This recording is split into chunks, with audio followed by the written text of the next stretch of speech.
Olá, senhores. Boa noite a todos. Iniciando aqui uma live sobre ansiedade. Um tipo particular de ansiedade, que é a ansiedade de controle. Vamos entender o que é esta ansiedade de controle, senhores. Eliane, seja bem-vindo. Luciana, Rafael, Lairine. Muito bem, senhores, vamos que vamos. Ansiedade de controle. É disso que vamos falar hoje. Lembrando, senhores, que domingo teremos nossa Masterclass, né, senhores? Vamos falar sobre a primeira entrevista, quando o paciente chega. Você sabe que o Bion, que é um psicanalista pós-freudiano, muito bom, muito competente, deixou uma obra belíssima. O Bion dizia que mesmo um psicólogo, um analista, depois de 10 anos, depois de 20 anos, depois de 30 anos de experiência, quando ele recebe um paciente novo, ele vai sentir aquele medo, aquele frio na espinha. Então é sobre isso que nós vamos falar na nossa Masterclass. Como fazer essa primeira entrevista, o que perguntar. A primeira entrevista tem 2 etapas, que 2 etapas são essas?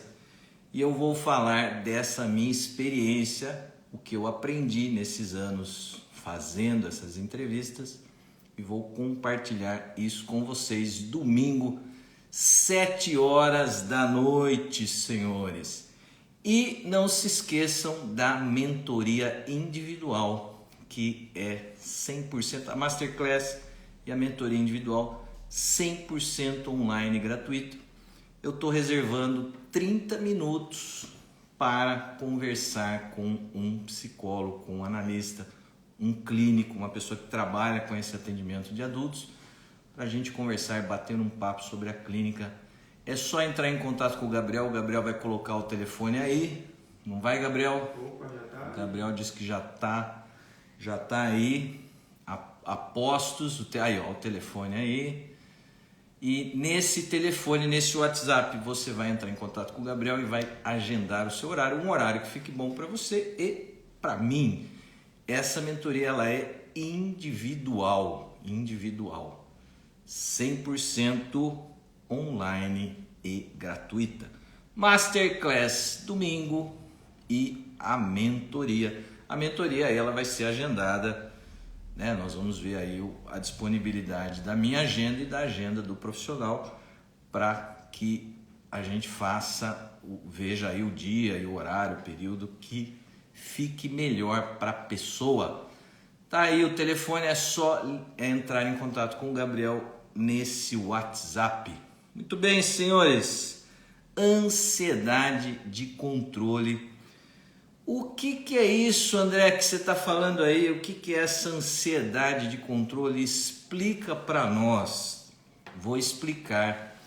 Vocês vão entender, vai ficar claro. Mas o importante, qual que é o objetivo da live? O objetivo da live não é assim, aquele meu primo que é ansioso, o meu marido que é ansioso, minha esposa que é ansiosa, aquele meu amigo, aquele meu vizinho.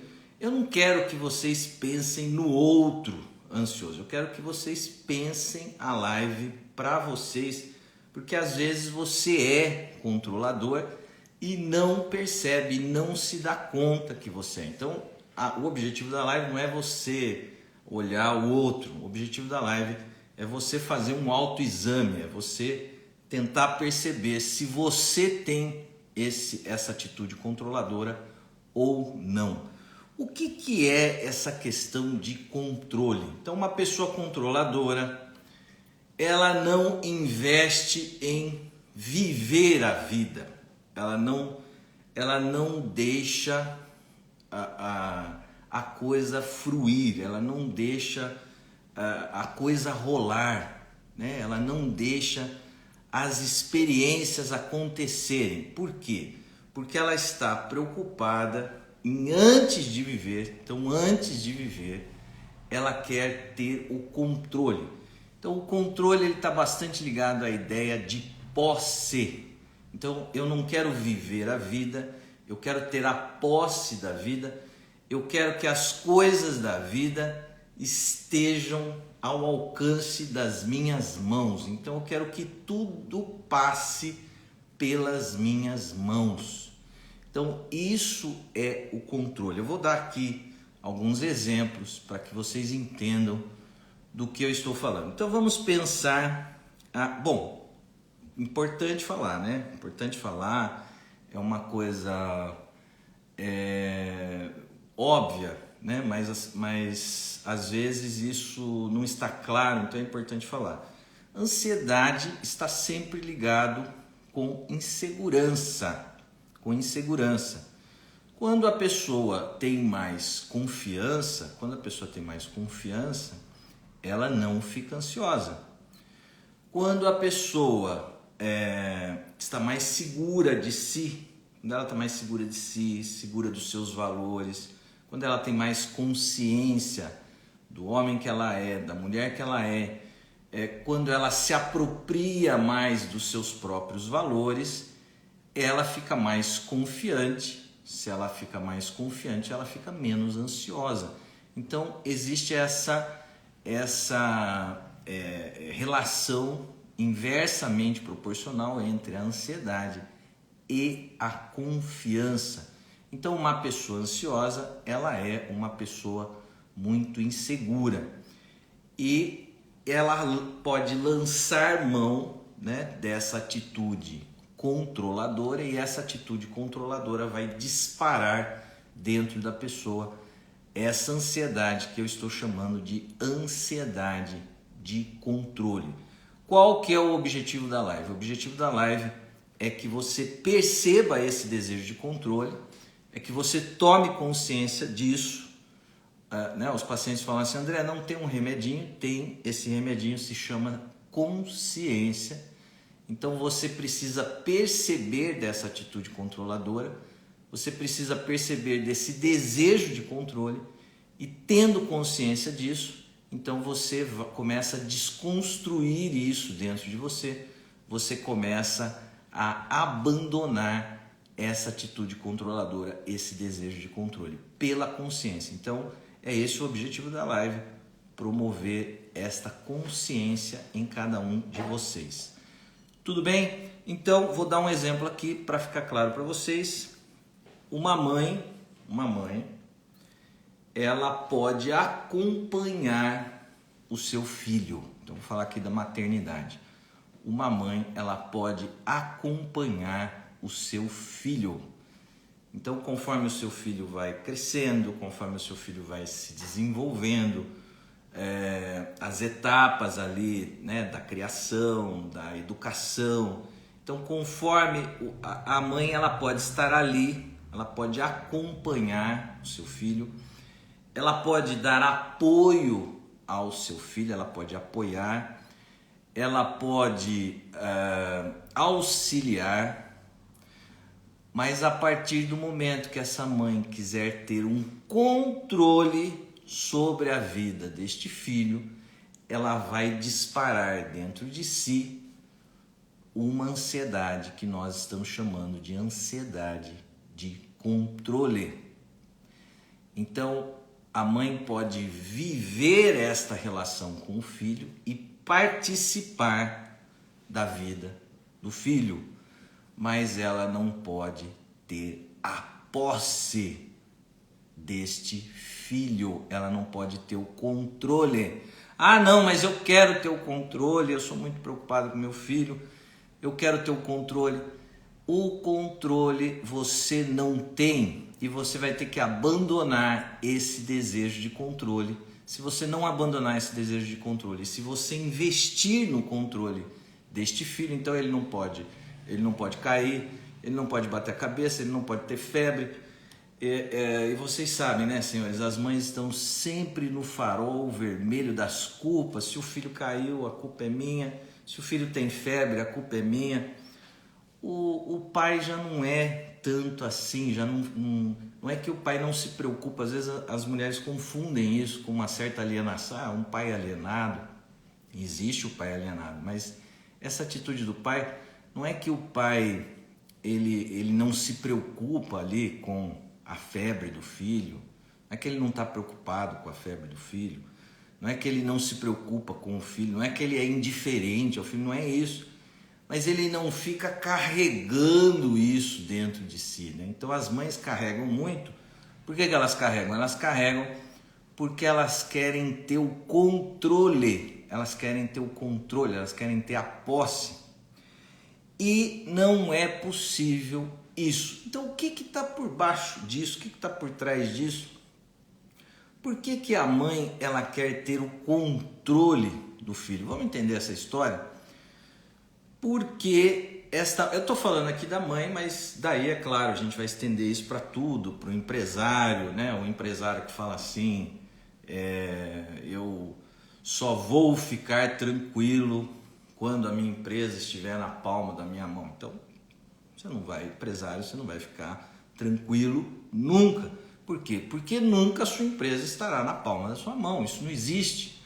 Eu só vou ficar tranquilo quando a minha equipe estiver na palma da minha mão. Então isso não vai acontecer nunca. Um professor, né? Eu só vou ficar tranquilo com os meus alunos quando os meus alunos estiverem sob o meu total domínio e controle. Isso não vai acontecer nunca. Então você pode buscar o conhecimento da vida, das experiências e dos vínculos das atividades que você tem, mas você jamais terá o controle. Então o que nós temos que fazer? Nós temos que abandonar esse desejo de controle. Então estamos falando da maternidade.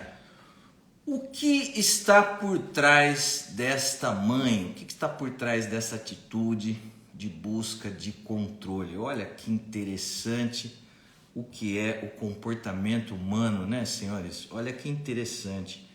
Vejam vocês o que está por trás, o que está por baixo desse desejo de controle. O que ocorre? Por que você lança a mão dessa atitude controladora?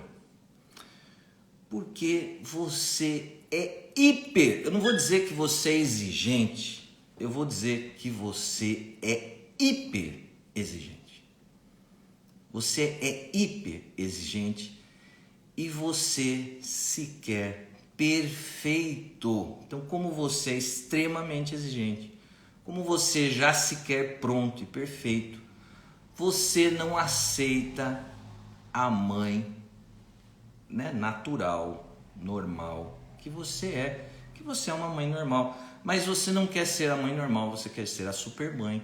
E é esse desejo de ser a supermãe, é esse desejo de ser perfeito, é essa hiperexigência, essa hipercobrança que você faz em cima de você, que faz com que você então não dê tempo ao tempo, não dê tempo ao tempo. Então lá o bebê acabou de nascer, você está naquela fase, né, após o parto, e você já quer matar a bola no peito e chutar no ângulo, você já quer acertar tudo, você não se dá tempo, né? Você sabe que quando o bebê nasce, todos são estranhos ali um para o outro, né? Vocês sabem disso, todos são estranhos um para o outro. O bebê é um estranho para a mãe, é um estranho para o pai. O pai e a mãe são estranhos para o bebê, então todo mundo precisa de um tempo ali para que as coisas se encaixem e para que as coisas se processem e para que esse ambiente, que é um ambiente desconhecido, que é um ambiente estranho, se torne um ambiente mais íntimo, se torne um ambiente conhecido. Então, o início do caminho das dúvidas, das incertezas, é uma certeza futura. Só que é preciso caminhar esse caminho. Então, o que é o controlador? O controlador é essa pessoa que ele não quer... Eu gosto muito de dar aquele exemplo da estrada à noite, Então você percorrendo de carro com os seus faróis acesos, você está percorrendo de carro uma estrada à noite. E o farol ele ilumina 6 metros à frente, então você precisa percorrer esses 6 metros para que o farol ilumine mais 6 e assim sucessivamente. Só que o que é a atitude controladora? A atitude controladora é a atitude que quer enxergar quilômetros lá na frente. Nós não temos esse poder, nós não temos esse controle. Então a única possibilidade que nós temos é de ir percorrendo essa estrada e agregando aquilo que está funcionando e transformando aquilo que não está funcionando, aquilo que nós estamos errando. Então nós vamos aprender com os nossos erros, corrigir e continuar essa caminhada para ir descobrindo que esse caminho pouco a pouco vai revelando a nós. A Rosana, boa noite Rosana, por ser psicóloga, a Rosana tem o mesmo defeito que eu, mesmo defeito, ela é psicóloga. As pessoas colocam essa expectativa, é aumentar, como é que é? É aumentado isso de ter que ser pronto em tudo, né? Que ser pronto em tudo. Então nós nunca estamos prontos para nada, nós nunca estamos prontos para nada. E a Rosana estava dizendo aí de ser psicólogo. O que acontece com os psicólogos, né? O que acontece quando você está num churrasco de frente para uma pessoa que é osteopata? Você começa a falar das suas dores, você não começa? Então, porque aqui, sabe, a minha lombar, né? Porque o cara que está diante de você é osteopata, você começa a falar disso com ele, não é isso? O que acontece se você está diante de um churrasco ali e na sua frente senta um dermatologista, uma dermatologista? O que você vai começar a falar? Porque a minha pele né? Você vai começar a falar disso, não é isso? E o que acontece a hora que você senta diante de uma pessoa, essa pessoa diz assim, eu sou psicólogo. Essa pessoa já começa a ficar meio assim, porque ela começa a projetar no psicólogo uma espécie de suposto saber, né? Nossa, esse cara sabe de mim, esse cara sabe né? Esse cara tá lendo a minha alma. Então é uma espécie, a pessoa acredita que a gente está lendo a alma. Então isso são projeções que são feitas. E o importante é que o psicólogo não, né? O dermatologista vai ficar preocupado com isso lá no churrasco. Ele tem que estar preocupado com a cerveja dele, com a carne que ele vai comer, né? Ele tem que estar descontraído. Então você não pode encarnar esse papel. Então as pessoas até podem projetar isso em nós, mas nós não podemos vestir essa carapuça. Então toda profissão tem que ter esse tipo de defesas, né? Nós temos que ter esse tipo de defesa. Agora a pior estratégia é quando o psicólogo fala, bom, então eu sou psicólogo, eu tenho que ser perfeitinho, eu tenho que atender a essas demandas que as pessoas estão fazendo de mim. Isso é só uma projeção que as pessoas fazem, isso não é real. E é importante que a gente saia desse papel, e que você se veja normal, né? Eu sou psicólogo aqui no meu consultório. Então hoje eu vou sair daqui, eu vou ver o jogo do Corinthians com a minha filha, né? Então assim, você tem que sair do papel, Agora imagina um juiz ele tá lá naquele papel de juiz, daí ele chega em casa, ele é o juiz com os filhos, ele é o juiz com a esposa. Isso fica cansativo, você carrega um peso nos seus ombros imenso. Então isso é uma coisa que nós temos que aprender com a maturidade. A gente tem que aprender a se desfazer desses papéis, né? A gente tem que aprender a perceber, bom, eu sou o médico lá no hospital, a hora que eu sair do hospital eu deixo de ser o médico, eu sou o pai, eu sou o homem, né? Eu sou o amante, né? Aí você vai viver os outros papéis da sua vida, senão você fica carregando isso e cheio de técnicas, né? Aí você pega essas técnicas da psicologia, você pega essas técnicas do direito e fica carregando isso, porque você tem que ser perfeito nesses ambientes sociais. Isso é uma bobagem. Nós temos que olhar para a multidão, você tem que olhar para a multidão e tem que falar assim: eu sou mais um no meio da multidão. Eu sou mais um no meio da multidão, que é o que a gente é, né? Que é o que a gente é. A gente sempre é mais um no meio da multidão e nós estamos sempre no mesmo barco. Sempre no mesmo barco. Então, você vai exercer o seu papel no lugar que você exerce ali, se você é psicólogo, se você é médico, se você é juiz, mas chega uma hora que você tem que abandonar isso e aceitar o homem normal que você é e a pessoa normal que você é. Deixa eu ver aqui. A Luciana, tudo bem, Luciana? Realmente a experiência gera ansiedade e por vezes torna-se generalizada, acarretando um sofrimento em tudo aquilo que sai do seu controle, que na verdade ninguém tem controle de tudo. Nós temos que aceitar isso. Nós podemos ter da vida, olha que legal que é isso que a vida nos dá, né? Nós podemos ter da vida o conhecimento. O conhecimento. Então essa mãe em relação ao filho, ela pode a cada dia conhecer mais do seu filho e conhecer mais do vínculo dela com esse filho. Mas ela jamais vai ter o controle sobre o filho. Os pais querem ter o controle sobre o desejo dos filhos. Vocês sabiam disso? Os pais querem ter um controle sobre o desejo dos filhos. Eu quero que o meu filho deseje fazer medicina, eu quero que o meu filho deseje administrar a fazenda que eu tenho, eu quero que o meu filho deseje administrar a empresa que eu construí. Então os pais querem controlar o desejo dos filhos e aí eles se frustram. Por que eles se frustram? Eles se frustram por causa dos filhos? Não, eles se frustram por causa do desejo deles, que eles querem que os filhos sigam aquilo que eles estão pensando e que eles estão imaginando, como se isso fosse possível. Um filho, ele não segue o desejo dos pais, né? Ele segue os próprios desejos e os pais jamais terão controle sobre isso. Então isso que a Luciana está trazendo aqui é importante, que é por que nós vamos ficando ansiosos? Nós vamos ficando ansiosos porque nós não nos aceitamos normais, né? Normais. Que eu sou uma pessoa normal, eu estou numa vivência aqui, numa experiência que eu não tenho, eu não estou pronto, eu não estou preparado, porque nós nunca estamos prontos e preparados para nada na vida, e eu estou num momento de aprendizagem, eu estou no momento de entrar em contato com isso. Então eu preciso dar tempo ao tempo.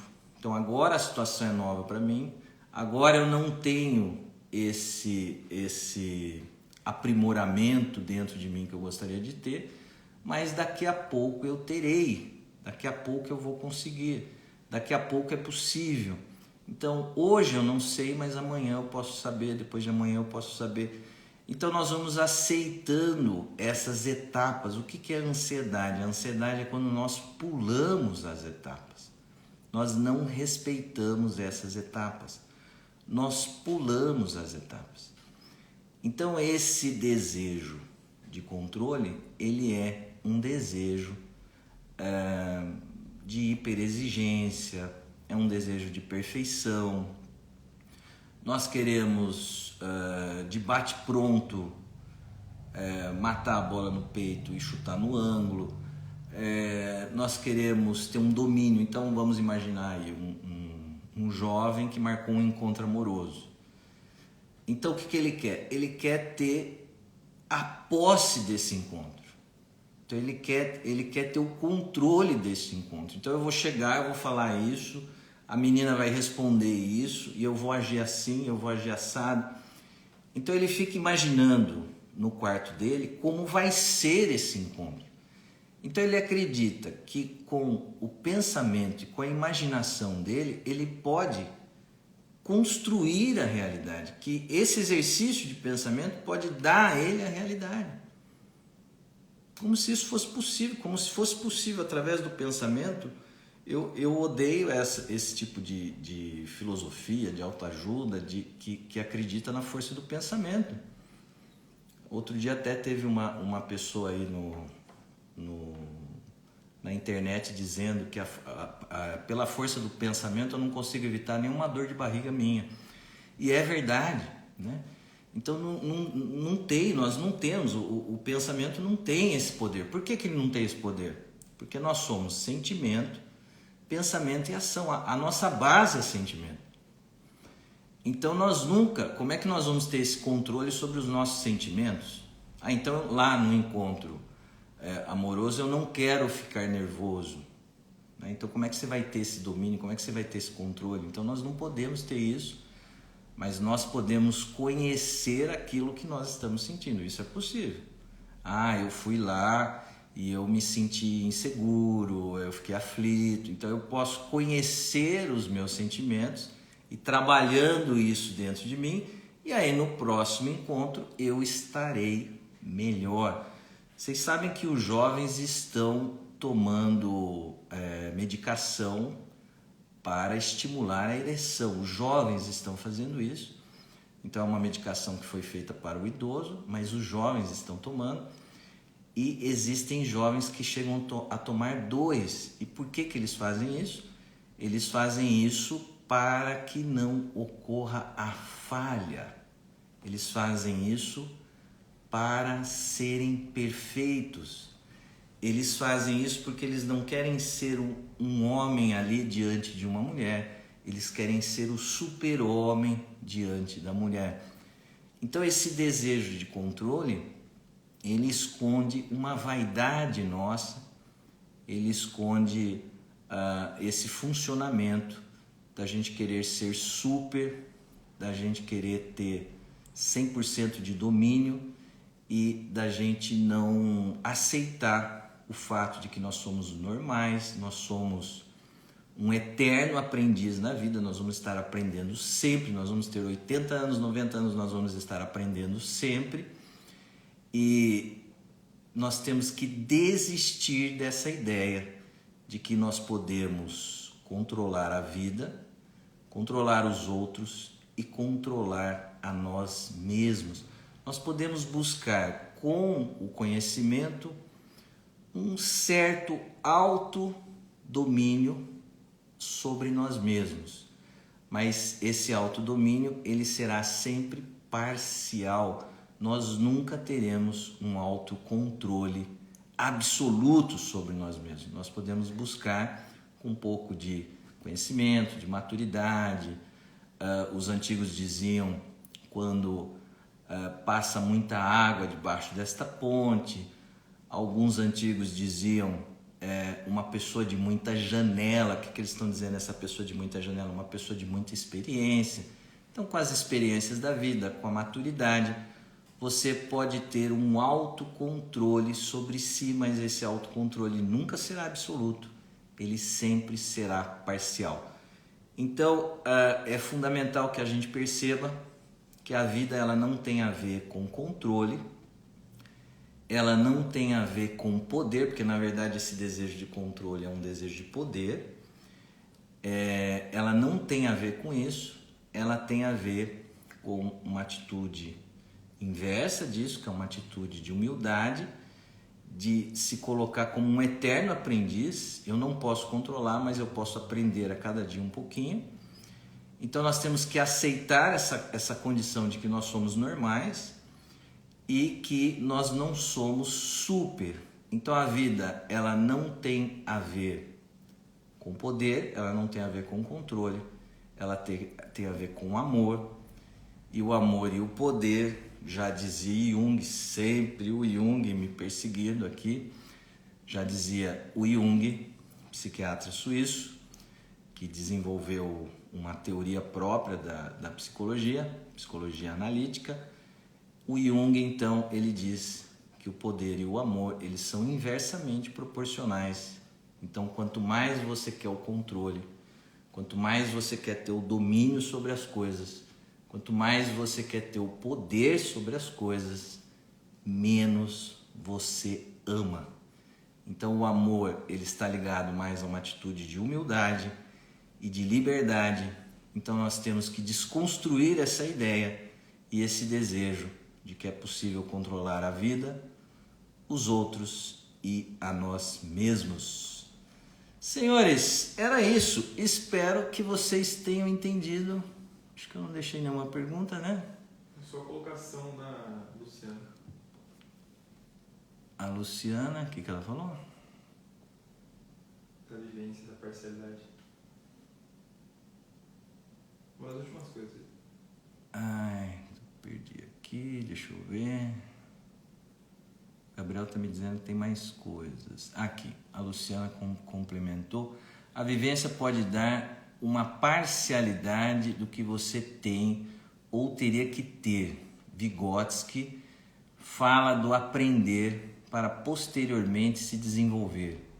Quando temos essa fala sua, André, podemos construir pelo processo. Pô, legal. Fico feliz aí, a lembrança do Vygotsky, um grande teórico aí da aprendizagem.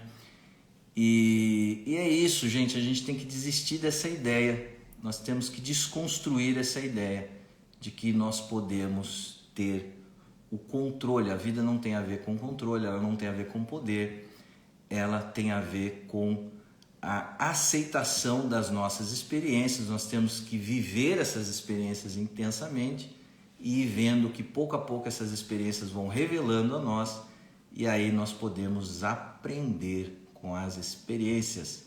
Senhores, era isso. Obrigado pela atenção. Fiquem bem. Boa noite. E agora eu vou ver o meu jogo do Corinthians. Muito bem, senhores. Grande abraço a todos. Até mais. Tchau, tchau. Não esqueçam, domingo, 7 da noite, Masterclass imperdível. Até mais, senhores. Boa noite.